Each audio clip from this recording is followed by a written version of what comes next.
happening. This is not happening. This is not happening. My name is Fox Mulder. I'm an agent with the FBI. FBI? Who called you guys out? And nobody. We just got stopped at your roadblock. It sounds like you had a shooting. Shots were reported, but we have no evidence of anyone being shot. Well, what do you have evidence of? A survey team working these woods didn't report in last night. We found one man's bloody jacket pretty torn up. And this morning, a boy got separated from his father. Separated by what? It looks maybe like some kind of animal attack. What kind of animal? I'm not sure yet. I followed good tracks for the two surveyors, but the trails became confused as they moved into the brush. There was a third set of tracks leading away I couldn't identify. Couldn't identify as the surveyors? As man or animal.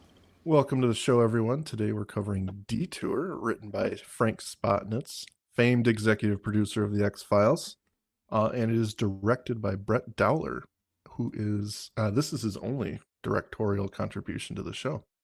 Well, weren't you saying it rained for 19 days doing this episode? Yeah. So maybe that's why they were like, Brett, we liked it, but You can actually see it we're not terribly soaking, and then the next scene will be a little... yeah. Oh, but yeah, we get a nice open Mark Snow treating us to a little melody with the strings, kind of reminiscent of Darkness Falls, but not quite. And we are in Well, we Florida. are going back to the well here, aren't we? Oh yeah, got a real Darkness Falls feel, but it is very different and very cool. For sure. I would actually have it a callback to what's the one with the gross bugs? The guy down in Colombia who's found the bug. But we have the scientist marching through the woods in the gross backcountry. As soon as we see the opening shot of Detour, I was like, oh, we're gonna have a gross bug in this episode. Someone's dying by bug. There will be a death soon. Well, there'll always be a death soon because it's how these opening credits usually go. Yeah. But I'm sorry, Mike, I'm trying to you're start us totally off here. good. So Instead of gross bugs, we have Marty and Sloan, two surveyors who are plotting a new development piece of land. And they're communicating kind of back and forth via walkie-talkie, and Sloan is sticking his his pole in the ground. Well, I messed that one up. But yeah, they're just plotting some new land, the new blockbuster, as he jokes. Obviously, Sloan is not the naturalist. Marty is, because he's talking about how we should be ashamed of what we're doing. We should care about nature more. So it's really kind of laying that groundwork of man versus nature right away, which is a subtle plot point for the actual episode. Mulder does call it out later on, though. He uses his superpower to say that, we've disturbed something out here by our encroachment onto nature. And it's funny, even having rewatched it, I did not make the connection that the surveyors were actually laying out the plot and even say it. But I just sort of saw them surveying the woods, and doing, I guess it is all to a purpose. It's crystallizing and now. They don't hit that too hard, but they do make it known that it's kind of like nature is fighting back in this episode. It's out to get you. But Marty makes a bad choice and sticks into one of the creatures, shall we say. He gets his pole stuck, and he crouches down to see what's happening. He pulls up a hand of blood, and some spooky red eyes kind of open. And then he gets taken. And there's a short chase scene. And then the other guy gets taken. Against a log. Can't escape it. All right. Yeah, poles, logs, you got all the poles, the logs, right terms here. Yeah, so they both get killed right off the bat, and then we get our title.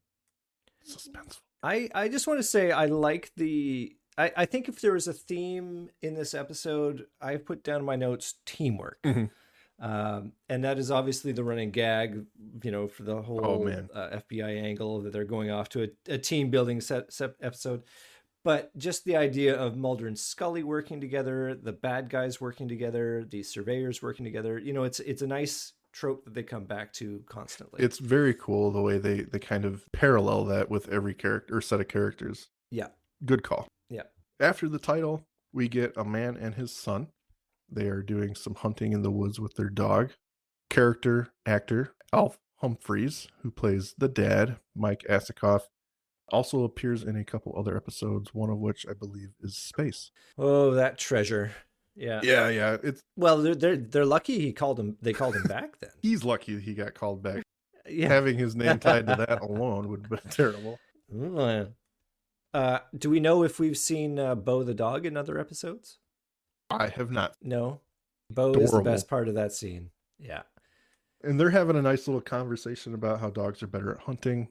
And it's a nice little parallel to the creatures Mulder and Scully will be facing shortly. Humans just can't hunt the same way dogs can. Well, humans can't smell the way dogs For sure. can. I mean, I don't want to get into a great diversion, but there's been some recent work about how dogs can smell cancers and COVID in people to greater accuracy than tests. But nobody wants to trust the dog with No. your colon cancer diagnostic. So in the middle of their conversation, the dad and son stumble upon Sloane's bloody clothes from the pre-title sequence. Through keen observation, the dad suspects danger. The son to take the dog and to go home and don't look back, don't stop, no matter what he hears. And the dad is left to fend for himself. He clearly has not seen any horror movies.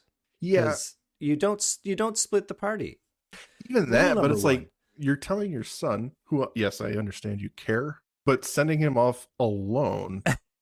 I believe Bo's a good dog. It just seems a little odd. The only reason that they had it set up like this was because there is the plot point that these creatures only attack the strongest member, and clearly the dad is, armed. He's the strongest member of the party.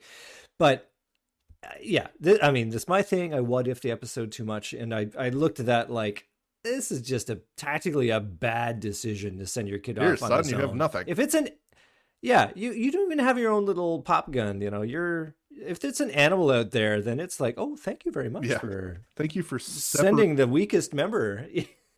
I do want to say when Lewis is escaping, I like that Mark Snow's like ramping up the music. Oh yeah. Cut with the gunshots. Oh, I have that in my very notes powerful. as well. Very It cool. is so perfect. Love it. Come on, Mom, come on.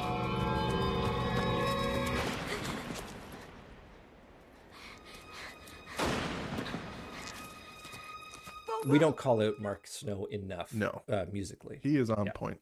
The only thing I'm a little offside on is the use of the jungle drums.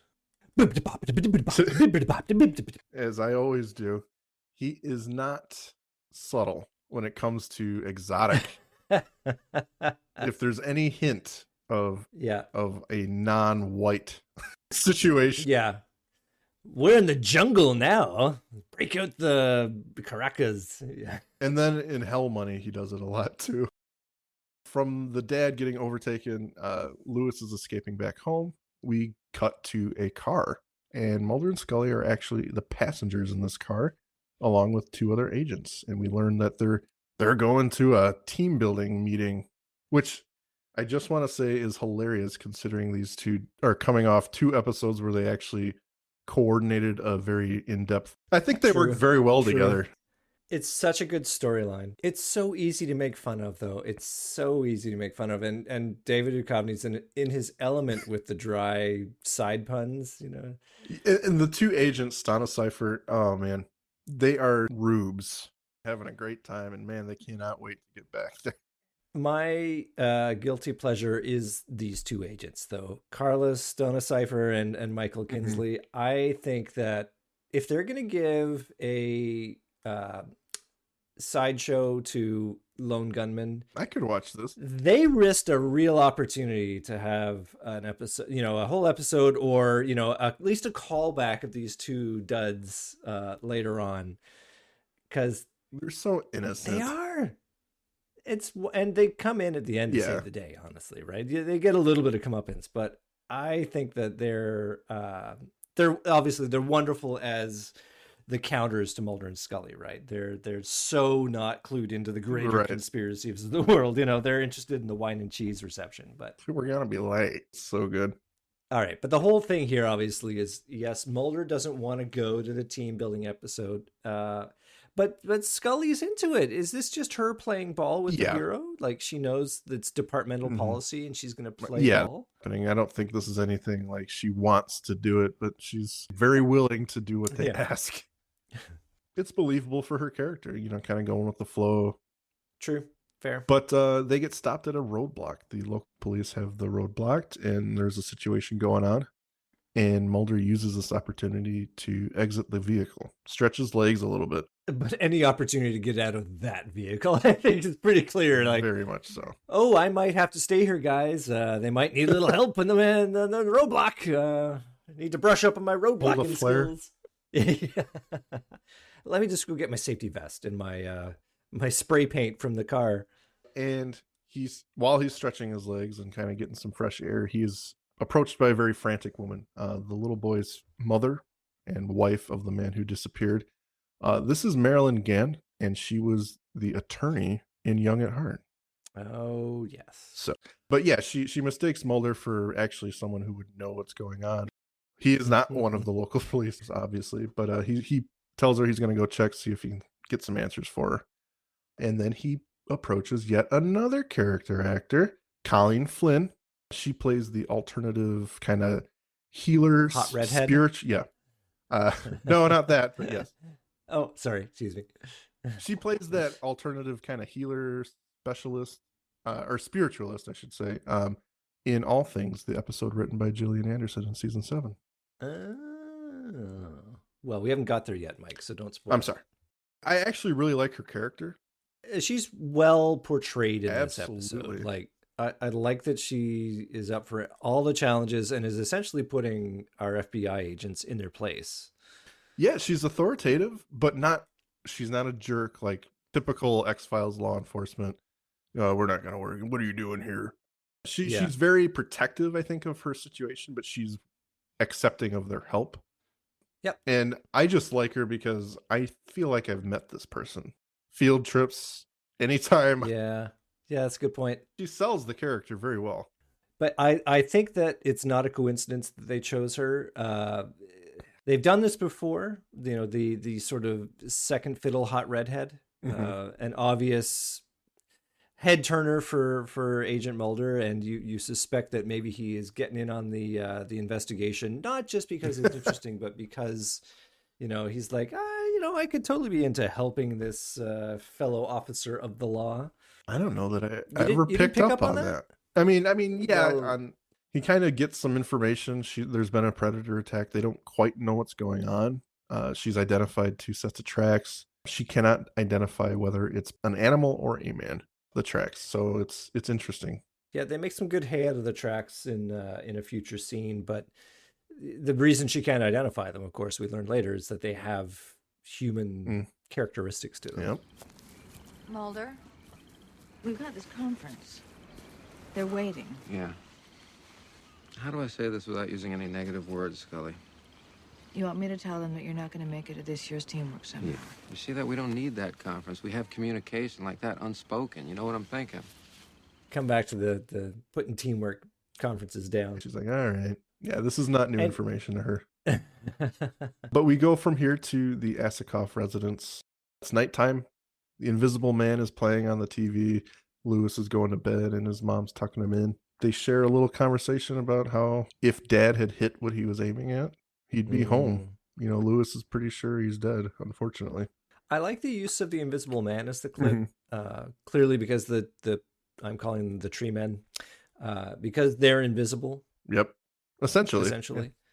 I mean, they could have used Friday the 13th or whatever as he saw a scary movie, but I suppose Scully calls it out because she's saying, he was watching this one about invisible antagonists, and that's what scared him. And this is kind of intercut with Mulder and Scully at the motel.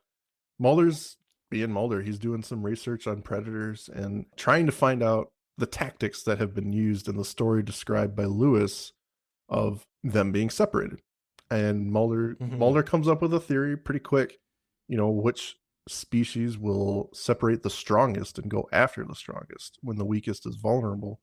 And the answer is none.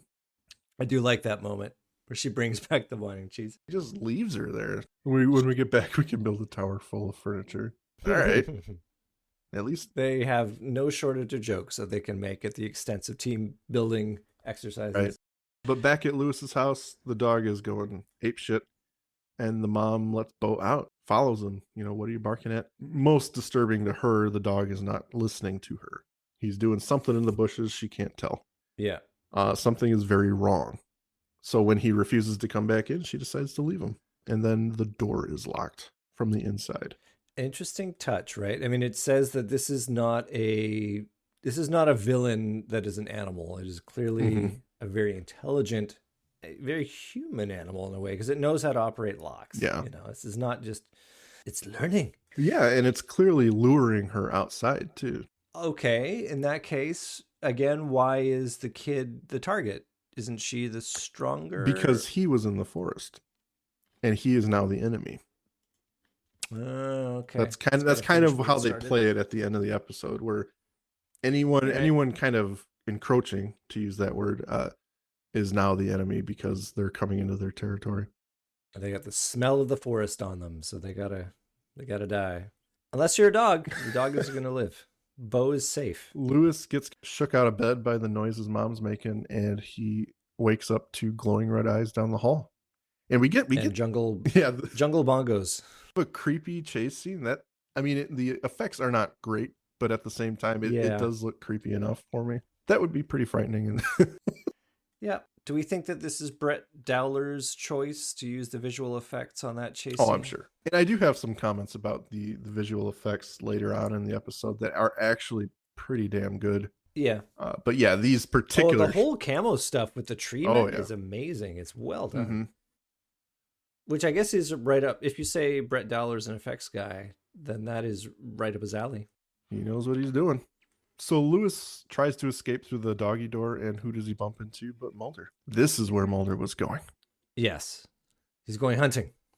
Kids. That's terrible. Yeah, so he saves the day. Why he isn't attacked by... I guess he hasn't been in the forest yet, so he's... No, he has been in the forest. Very slightly. Okay. I don't know. Okay. The plot is very thin here, but it's going to survive my what-ifing. So, all right, he gets there and saves the day, and then the whole police squad is in there checking out for the home invader. The next day, and Mulder has identified a couple prints, and he shows off a bit to Scully about his... and she thinks he's joking because... And we will never see it again. But then it's kind of funny because Fazekas comes in and verifies everything he just said to Scully. But she also gives him the rational explanation, which is her superpower, that the kid saw the Invisible Man and was freaked out. Yeah. So clearly that's all that we've had. That's what's happened here, Mulder. No, nothing supernatural. Let's go back to the wine and cheese. Thank you very much. But he does roll out his superpower at this point. He's figured out that creatures are coming out of literally the woodwork because of human encroachment onto the forest. Mm-hmm. So he doesn't know what the creatures are yet, but he knows they are not animals. He knows they're intelligent, and he knows that they hunt differently. Yeah. And he's exactly right on every one of these points so far. And he makes the determination to find them before they find another victim. Yes. We cut to the forest. They are now in Darkness Falls again. Yeah. But they're also down in Florida, so it is not cold. No. I'm assuming. It is probably stinky hot. If we take the time the actual episode aired, which would be October-ish, I guess it would be chillier, but eh. But yeah, so they're on the case. They're kind of trekking through the woods, and we get to see slight scenes of Fazekas putting down white stones to mark their path, which becomes important in just a little bit. Are we really going to skip over the obvious innuendo of Fazekas suggesting if they got out of contact or separated that they should initiate oral contact? Wah, wah. Mulder was very paying attention to that. And restrained. I feel like they... Yeah, and if this was a funnier episode, if this was a Darren Wong episode... sorry, Darren Morgan. I always get Darren Morgan and then Morgan and Wong, so Darren Wong. If it was one of their episodes, he would be totally making a lot more innuendos towards Fazekas. Oh, yeah. But he doesn't, to his credit. I guess Gillian Anderson's right there. Right. So We are introduced also to Jeff, who is operating the tech of the episode, the FLIR, the forward-looking infrared, which will help them find anything kind of hiding in the bushes, anything giving off a heat signature. Pretty cool. It's just like a little gun with a screen. It reminds me a bit of the motion tracker from Aliens. A little bit, yeah. It's obviously in no way the same technology or and it's very directional. It's very directional, but its plot usefulness is the exact same. It is another way of putting the bad guys on the board without having to show you the bad guys. Yes. I was just waiting for him to say 5 feet, man. Yeah, exactly. But interesting use of tech there. The lens that's attached to it is this is in no way a real thing, I'm pretty sure, because that lens is a mirror lens. It's used for a high degree of telephoto, like you see things very far away with something like that, but it's not great quality. But for what it does for the look of the device, it's very good. Like, it looks very high tech. But you would never use a lens like that and get that kind of shot. And it's just believable enough, even if that specific technology didn't exist then. No, nothing at all, not even wildlife. Isn't that a little strange? Yeah, this forest is usually alive with sound. I'm not like an expert, but I've never seen it like this before.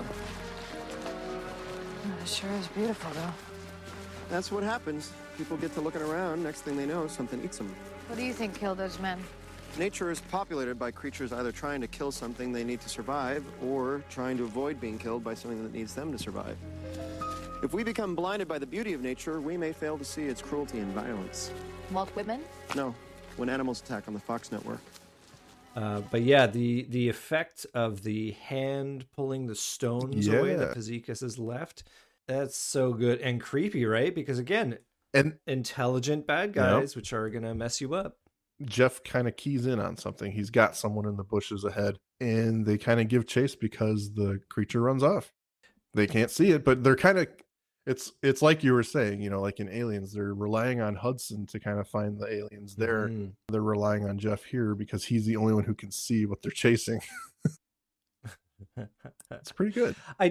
Before we jump into this action sequence, I do want to call out one of Jeff's lines. And again, I'm waiting for you to tell me that we've seen Jeff in 4 other episodes before and after. Never comes back. Does not show up ever.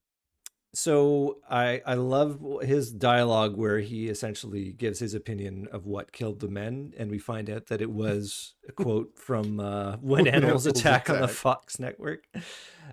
But yes, now we have our actual, no, it's not our first action scene, but it's our first action scene with our protagonists. So clearly the stakes have been raised. Yeah, and we get the jungle music again. We do. Yeah. And they're running after something until they see 2 of them, and they run in different directions. And now Jeff shouts they're going in 2 directions. They end up splitting up. Scully and Physicus go one way, and Mulder and Jeff go the other. Mulder already has his gun drawn because he's ready to take out whatever it is they find. Yeah, they do, but they call it pretty well later on where they say we were not prepared for this. They really didn't have much of a plan for what they were going to do if they found what they were looking at. It's like, are you going to put a net on it? Are you going to try and bring it back alive? I don't see any. Or you just go and kill it. Cuffs anywhere. No, exactly. So yeah, I do like that they call it the fact that they were not prepared at all. That Physicus had the supplies and the water. They have a pretty miserable overnight. But by and large, and Mulder resists the urge to shoot it initially when he ends up seeing it. I think that he seeks to understand it. I think that's his fault, is that he probably does see it, but he doesn't know how he's going to capture it. Yeah. Because all he's got is a gun, right? So he can't shoot it in the foot. Yeah, well, he can't see it probably, but so these creatures are attacking anyone who comes in the forest, right? Yeah. How far do you think they are into the forest? Because where the fuck going to put this building? It's just a good point. Well, they're so far removed. They're in British Columbia. They have gone so far north. Unless they're just going further and I'm just being funny, but... Well, they do give a sense that time has passed, right? There is a fade to black. and you use that to indicate that they've been out there a long time, and they are definitely, they're in the backwoods, right? It is overgrown for sure. So I take your point that the idea that these bad guys are, you know, they're on the new edge of civilization because civilization has encroached to them. So once Scully deduces that they are separated on purpose, she and Physicus start to head back to Mulder and Jeff, realizing that they're trying to separate them so that they can take out the strongest. And the camera passes over a tree where we see another creature hiding. It's that same dichotomy of they use the trees are alive, you know, that red eyes on the trees, versus later on when we see the actual creatures moving around. And I think maybe also they just wanted to keep us guessing as to what the actual creatures are. Yeah, and you can see a faint outline of maybe a humanoid figure, at least somewhat, but they do keep it pretty ambiguous. And a few seconds later, Physicus goes missing. She disappears off screen. Yeah.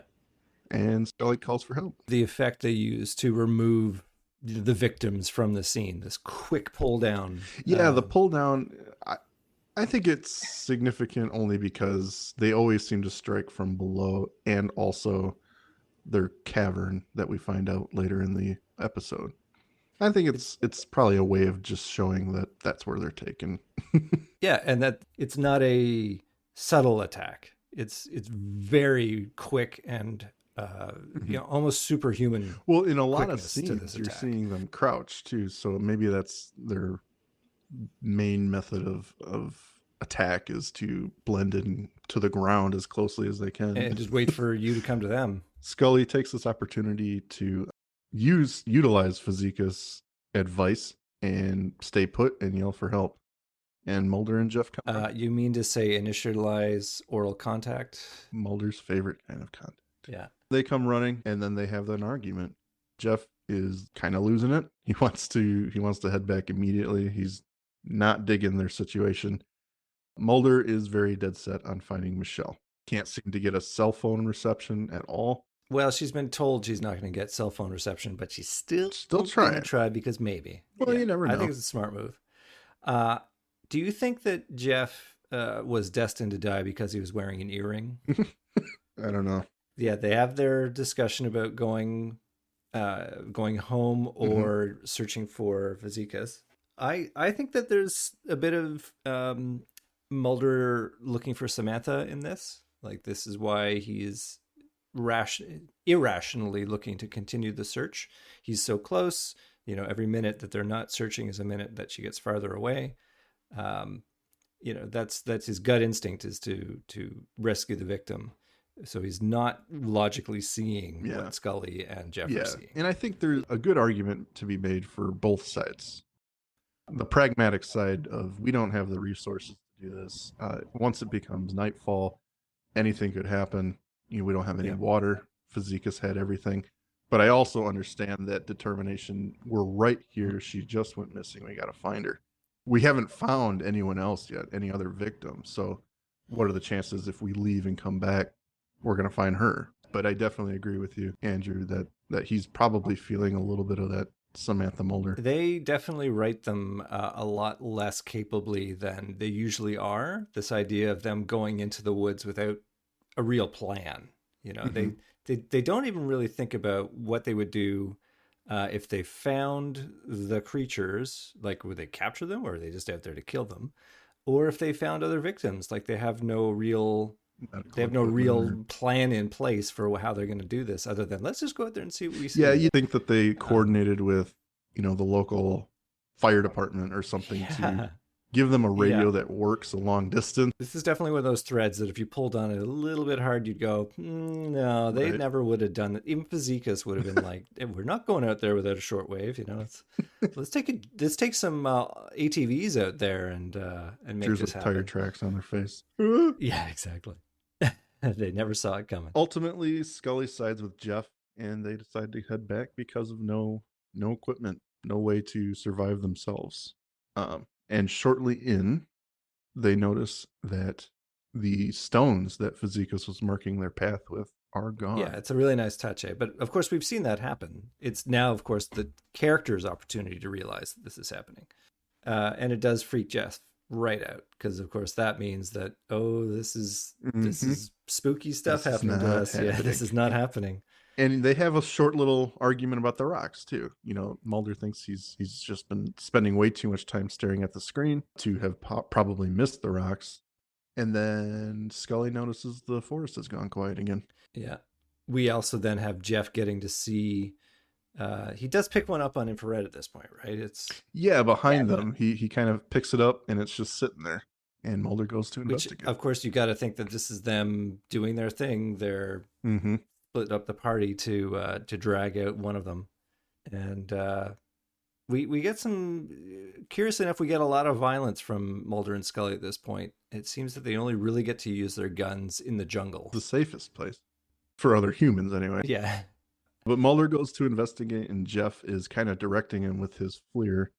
Kind of a cool idea. It's a really good effect, and I'm glad that they brought it back. They didn't just use it for that one scene. It makes sense that they've obviously put a lot of production value into it. It makes sense that they're going to come back to it again, and it's a really good way to develop some tension.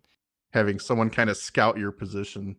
And this is the shot where Mulder he's got his gun out, he's searching for the creature, and he sees the creature next to that log. And it looks like you can see a person, but also see through it at the same time.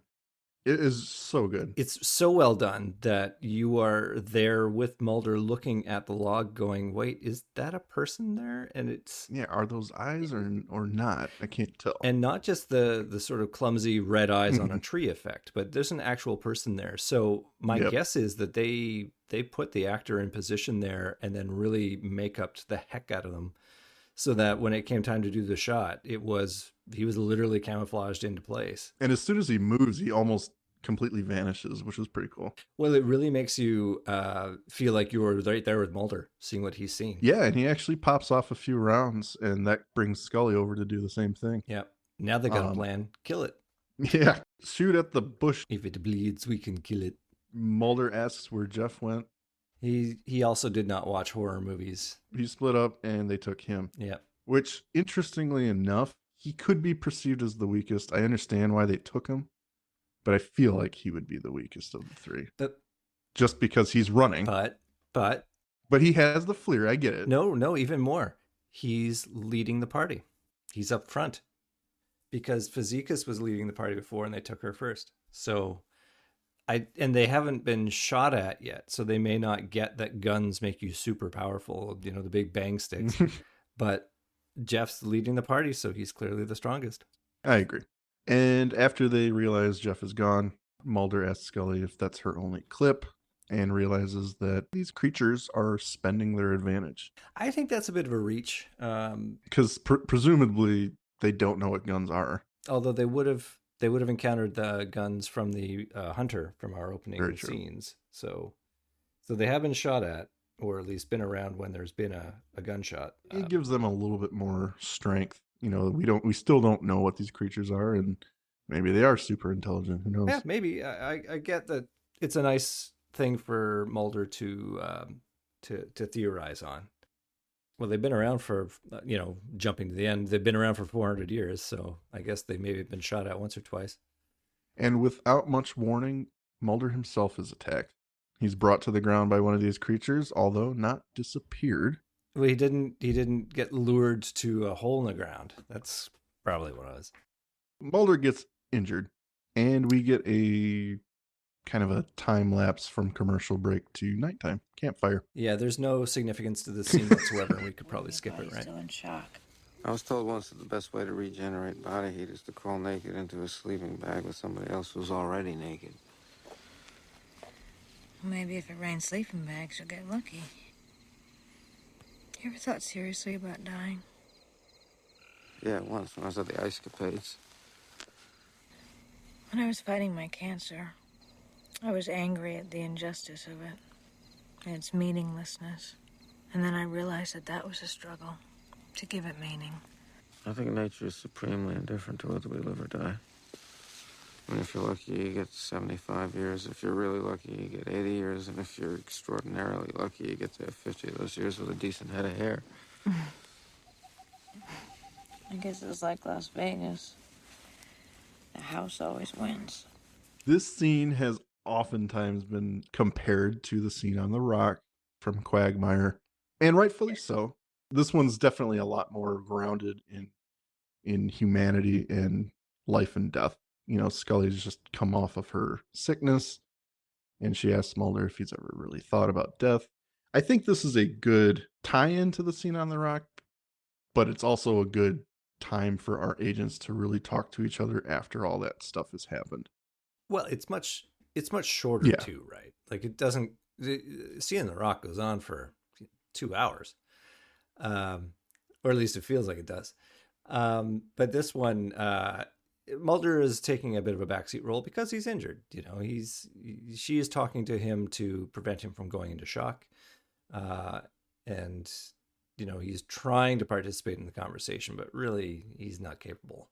So it is an opportunity for Gillian Anderson to stretch her acting chops a bit. But beyond that, Yeah, I think she's just enjoying the moment and trying to connect with him on a more human level. I gotta say, I like the failed attempt to light the campfire with the bullet. So the camera pulls away, we see another creature, and then Mulder wakes up in the morning alone, but Scully is nearby, nothing to worry about. Well, it's so crazy. You know, the idea that they're out there, no food, no water, surrounded by Timmy the Tree Man, and probably like 3 bullets left. I gotta say, they pull the bait and switch a lot in the X-Files. Like they give us something and they make us think, oh, it's bad, but no, actually it's fine. Don't worry, it's all good. And they have that fake out that. But then in this scene, something actually happened. Then they pivot right back to, oh no, it's bad. Cool, you know, the way they toy with you like that. And it's not an overly dramatic scene or anything, but yeah, it's like, is something wrong? Oh, it's okay. No. Well, I mean, not to jump to the end, but this is nothing compared to the end scene when she's in the hotel room. Like that is so bait and switchy. It's crazy, but we'll get to that eventually. I do like the turn that she's not actually pulled down the hole by the bad guys. She just fell down. Yeah. Stumbles on their cave. Yep. Coming off of that scene with the cool special effects, I do want to say the scene of Timmy listening into the campfire is probably the worst special effects shot we've got. And then to top it off, the hole with the blue screen effect they got going on here whenever someone's peering into the hole. Yeah. Terrible. Yeah, it's not great. I mean, they don't linger on it so long that you actually see it and go, oh, come on, guys, what are you doing? But they certainly could have found a little better way. I'm always big on special effects and stuff like that, but that is... Yeah, it could be worse. But I dig the setup, like that she's suddenly finding all the dead bodies. They're not dead, but almost dead. And actually, they could have lit them better. Yeah, not a big deal. Yeah, all I needed was when she does the pulse check on Kazika's and says, "Oh, she's not gonna be alive for long." It takes a turn. Like this gets really dark real quick. Like to bring back the aliens reference from earlier with the tracking. This is very similar to the cocoon scene from Aliens. Yeah, exactly. All the people and on then the wall. A chest burster pops out. It's like, wow. Kill me. So yeah, Scully starts telling Mulder she's identified some sort of chamber. There are bodies everywhere. And then on cue, we see some red eyes down the hall. And Mulder jumps in after her because he himself is being flanked by a creature up there. Yeah. After he does something smart, he tosses his gun down there. Yeah. And as soon as Mulder jumps in, one of the creatures tries to rush her, and she manages to get a couple shots off and kill it. They get to examine it a little bit closer just for a second. It is definitely humanoid, and it's got like bark-like skin, like tree bark. It looks cool. Better than the red eyes on the tree for the setup. Mm-hmm. think I got Mike on side for this in that they should have chosen one effect or the other and stuck with it. I know it probably cost a lot of money to do the good one, so they went for the mediocre one because they fall back on that so much in that episode. They could have done different things. Like a majority of the eyes are obviously CG or some variant of CG, and they do at the end in the hotel room. They actually give the actor context. They could have probably done it a little bit different throughout the episode so that it looked like that rather than the really cartoony eyes opening. Yeah, it's bad CGI is what it feels like. They got their nephew to do it. Bart. He just got his degree from DeVry, so he was able to really bang it out. Once Scully kills the creature, the other one disappears, obviously in the idea that he's going on the defensive now. He's outnumbered and his friend was just killed. We don't see him again. And then out of nowhere, the other agents show up. How believable is this? Well, in theater, we call this Deus Ex Machina, which is literally God's descent from the heavens to resolve the play. Yeah. So essentially, they just we're at minute 40 at this point, and they need to get to 44. Sure. So there's a limit to how they could have faded to black, I suppose, and they would have been down the hole for a long time. Well, and they did do a slight time jump because they're gathering the bodies. Yeah, because they're making the tower of bodies, which is a really lovely callback to the Tower of Furniture.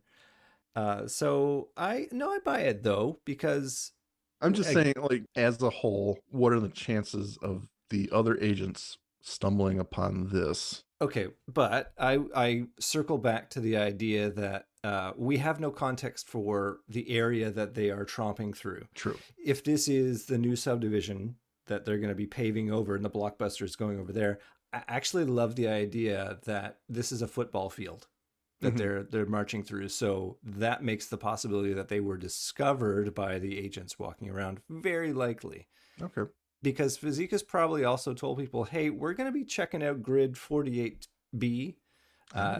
So if we get lost, go check us out there. That's true. Okay. No, you know me. I'm always the torch holder for this show. I was just like watching it again. I was like, that was pretty convenient. It was convenient, but where I really love it is that Stonecipher, yeah, and Kinsley saved the day. Yeah, teamwork. They're the ones that figure it out. They heard the calls for help and thus solved the mystery. You did all the work, and we get all the thanks. Actually, extends some gratitude here, and he gives the credit to him. So. After that moment, I was like, we are totally going to see these two again. They're going to be the bumbling FBI agents in some other episode, but they never do it. I was really disappointed. I think it's kind of like a growth moment for Mulder to actually hand off the credit. I suppose it is, but he's also been injured and he's in a state of being arrested. He's not himself right now. No. But I wouldn't actually see him arguing over who saved the day. It's not really something.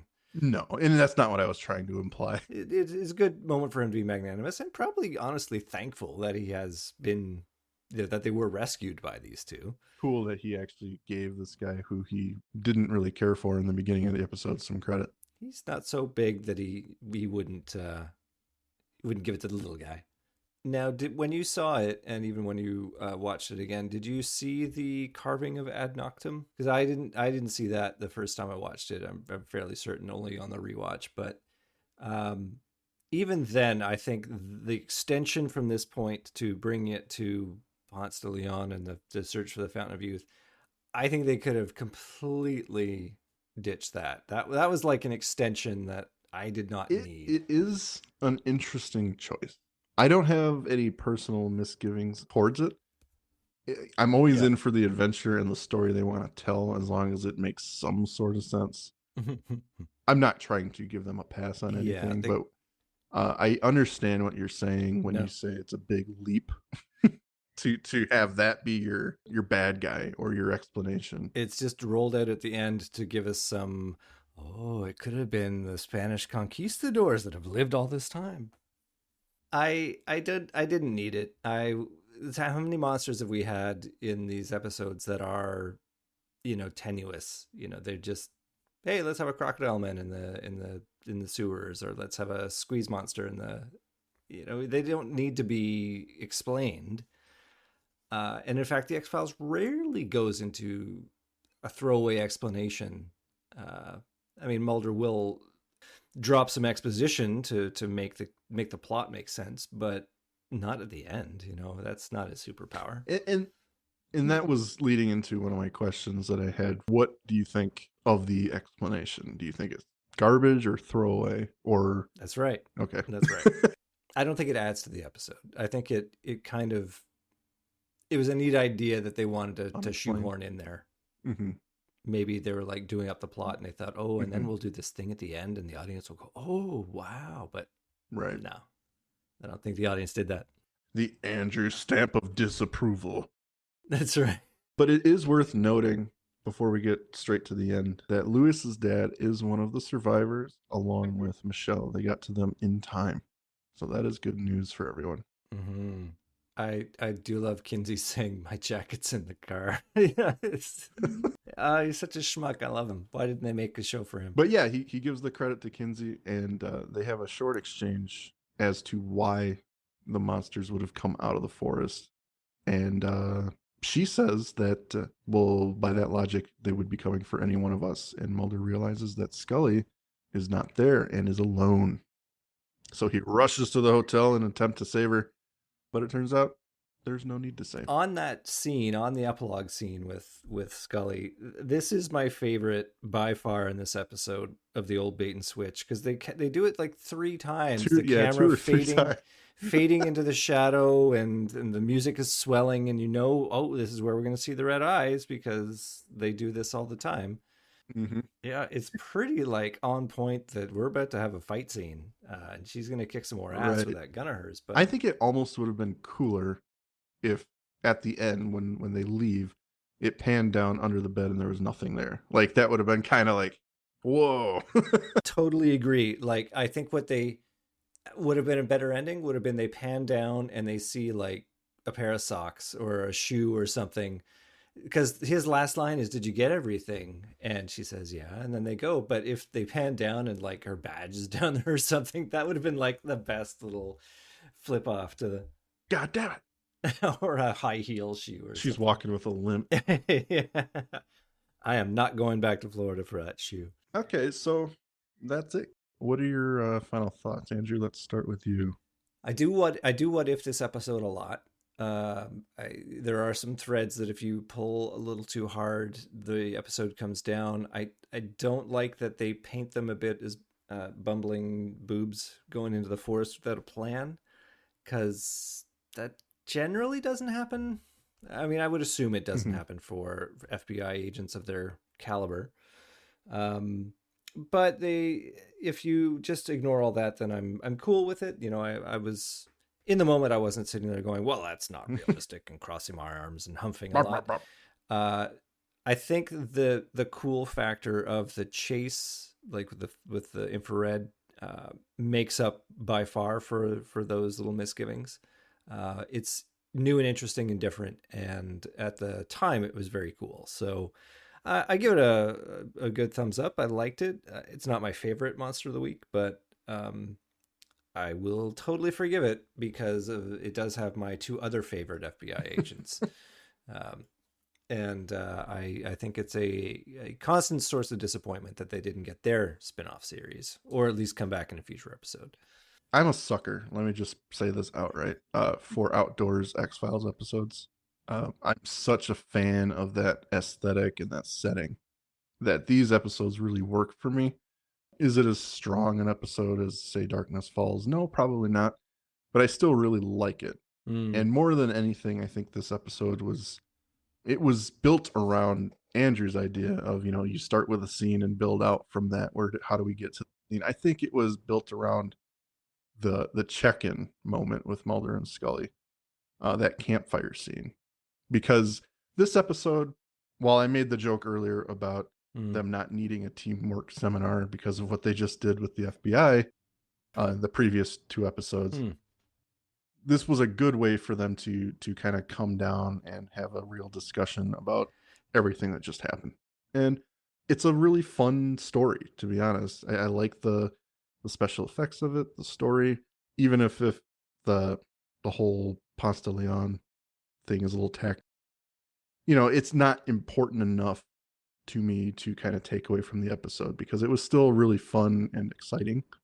But yeah, we got a little check-in with our agents. We got introduced to some cool new agents, even though we never see them again. And we got a cool outdoorsy episode, and that's like a perfect recipe for me. So it's interesting you say that, the idea that they built the episode around the campfire. Well, it wasn't a campfire at all, but the almost campfire moment. I hadn't considered that, but it makes sense in the idea of, all right, it's going to be Monster of the Week. We want to have a moment for them to be able to connect, or at least have Scully be able to reflect on her cancer, because we really haven't had that. It kind of faded into the background as she's cured and now we're good. I do like that they're able to show that it has affected her, that she has grown from that experience. If that was the case, there's any other number of monsters they could have rolled out. I think obviously it's the intersection of another script where they're like, okay, I got this idea about the Mothman, or tree men that can be camouflaged, and let's have this set up, and that will get them into the jungle maybe for them to have this moment. I guess they could have had it anywhere. They could have had it in the hotel room. Yeah, I mean, I think more so the moment rather than the setting for what I was saying. They wanted to have them sit down, and again, we have no clue what they were thinking, but I like to think that, yeah, I mean, they wanted to have this kind of check-in moment. They did very briefly in DPO after the 3-part end of season 2 into season 3. Scully's like, after all we've been through, I hope you don't think this has anything to do with aliens. Some callbacks. Yeah. At like the end of a major plot point, they'll kind of say something about it. So I think I just view this as that. Okay. So that is the episode Detour, guys. I want to thank everyone for joining us. Andrew, thank you. And if you want to say goodbye, do so now. I want to say goodbye, and I'm doing so now. Good night, everybody. Thank you for listening to today's episode. If you liked what you heard, please rate and review on your podcast app of choice. Andrew and I would be eternally grateful to you fine people for helping us expand and get the word out. Also, we've got a killer group on Facebook.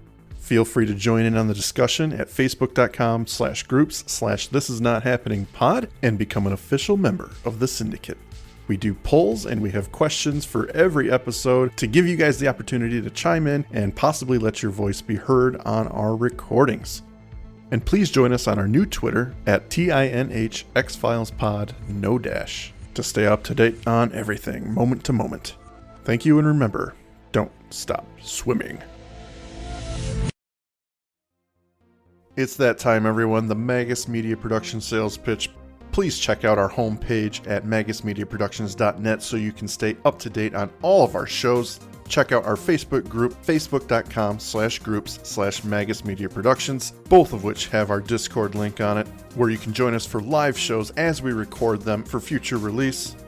At Magus Media Prods on X, our Patreon, patreon.com/magusmedia, where a $5 donation will help us keep the lights on and bringing you new content, and you get some stickers. Thank you for your consideration and support.